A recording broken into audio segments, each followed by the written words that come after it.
Assalamualaikum warahmatullahi wabarakatuh dan selamat sejahtera pada semua pelajar tingkatan 2. Hari ini kita akan sambung lagi tajuk reka bentuk makanan. Cikgu akan menerangkan pada awak tentang subtopik seterusnya iaitu 2.6.2 menjelaskan kepentingan reka bentuk makanan. Sila buka buku teks muka surat 148. Baik, objektif pembelajaran kita pada hari ini adalah di akhir pembelajaran ini awak akan dapat menjelaskan kepentingan reka bentuk makanan. Baik, kita ada 6 kepentingan dalam reka bentuk makanan. Okey, yang pertama, kebebasan memilih kepada pengguna. Yang kedua, menzahirkan nilai estetika.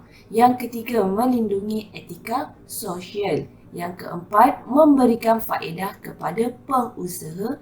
Yang kelima, pembangunan sains dan teknologi moden.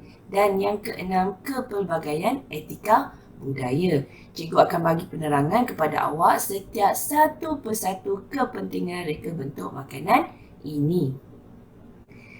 Okey, kita pergi kepada kepentingan reka bentuk makanan yang pertama, iaitu kebebasan memilih kepada pengguna.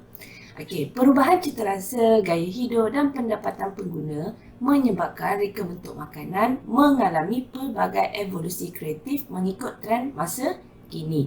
Okey, contohnya pisang goreng. Selalu kita makan pisang goreng sama ada kita makan begitu sahaja ataupun kita cecah dengan sambal kicap. Okey, tetapi ada evolusi kreatif mengikut trend terkini. Okey, kita tambahkan dengan cheese, kita tambahkan dengan coklat, di mana ia menyebabkan orang ramai lebih sukakan pisang goreng tersebut. Okey, so itu adalah salah satu evolusi kreatif. Okey, di mana bila ada pelbagai jenis pisang goreng ni tadi, pengguna boleh memilih mana yang lebih sedap, mana yang lebih mereka suka, sama ada yang berperisa original ataupun berperisa cheese coklat. Kepentingan yang kedua adalah menzahirkan nilai estetika, di mana reka bentuk makanan yang menarik akan memberikan nilai tambah kepada sesuatu produk dan ia berpotensi tinggi untuk dipasarkan. Okey, contohnya pulut kuning ni. Selalu kalau orang jual, dia jual dalam bekas macam ni sahaja. Okey, tapi bila dia berikan satu nilai tambah kepada pulut kuning itu, dia buat bentuk yang lebih menarik, lebih cantik. Okey, ada tak orang lain yang akan membeli? Ya, mesti akan lebih ramai yang membeli untuk special occasion, majlis hari jadi, majlis perkahwinan. Instead of selalu beli untuk kita tapau makan di rumah, kita boleh gunakan untuk special occasion.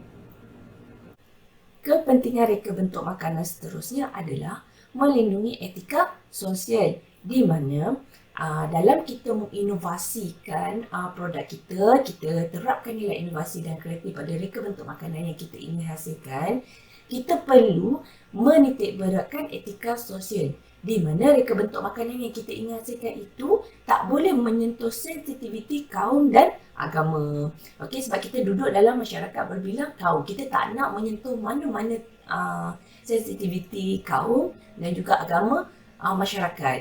Okey, kepentingan reka bentuk yang keempat adalah memberikan faedah kepada pengusaha, di mana ia membuka peluang perniagaan kepada pengusaha. Okey, selain daripada itu, pengusaha dapat memenuhi keperluan dan kehendak pengguna yang sentiasa berubah. Jadi sebagai contoh, okey, selalu orang jual durian saja kan? Tapi bila awak dah inovasikan durian itu menjadi durian krem, maka awak dapat menjual produk baru. Okey, so itu merupakan peluang perniagaan baru kepada awak. Okey, contoh yang lain adalah seperti brownies. Okey, biasanya bila orang jual brownies, kita akan delivery di kawasan sekitar kita saja. Jadi, sebagai seorang pengusaha, awak telah menginovasikan brownies itu menjadi cookies. Jadi, awak boleh jual, awak boleh postkan awak punya brownies cookies itu. So, awak boleh jual dekat Shopee, boleh jual dekat media sosial awak. Secara tidak langsung, ia memberi peluang perniagaan pada orang lain dan juga peluang perkhidmatan oleh rider dan sebagainya. Kepentingan reka bentuk makanan yang kelima adalah pembangunan sains dan teknologi moden. Jadi bila ada reka bentuk makanan yang semakin berkembang pesat ini, maka pelbagai alatan dan mesin dicipta dalam menghasilkan reka bentuk makanan. Selain itu, produktiviti juga boleh bertambah lah. Okey, dulu kalau kita buat mi menggunakan tangan, okey, mi tarik menggunakan tangan. Sekarang kita dah gunakan mesin dan dah ada noodle maker. Okey. Kemudian kepelbagaian etika budaya, di mana contohnya kat Malaysia kita sendirilah, kita ada pelbagai kaum. Setiap kaum mempunyai makanan dia sendiri. Jadi setiap kaum boleh mempromosikan budaya melalui makanan. Contohnya masyarakat Cina terkenal dengan kuih bulan. Kalau masyarakat Melayu terkenal dengan kuih koci. Masyarakat India pula terkenal dengan panipuri. So, selain dapat memperkenalkan budaya kita melalui pakaian, boleh mempromosikan melalui makanan tradisionalnya juga. Okey, so hari ini cikgu dah bagi penerangan kepada awak berkenaan subtopik 2.6.2 iaitu kepentingan reka bentuk makanan. Kita ada 6 kepentingan reka bentuk makanan. Cikgu ada 2 tugasan untuk awak. Pertama, awak perlu menjawab soalan dalam link Microsoft Form yang cikgu telah berikan.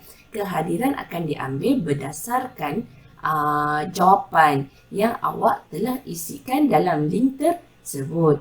Okey, yang kedua, awak perlu menyiapkan modul yang cikgu telah berikan. Ambil gambar dan hantarkan kepada guru kelas masing-masing mengikut format yang diminta. Sekian saja kelas untuk hari ini. Assalamualaikum. Bye.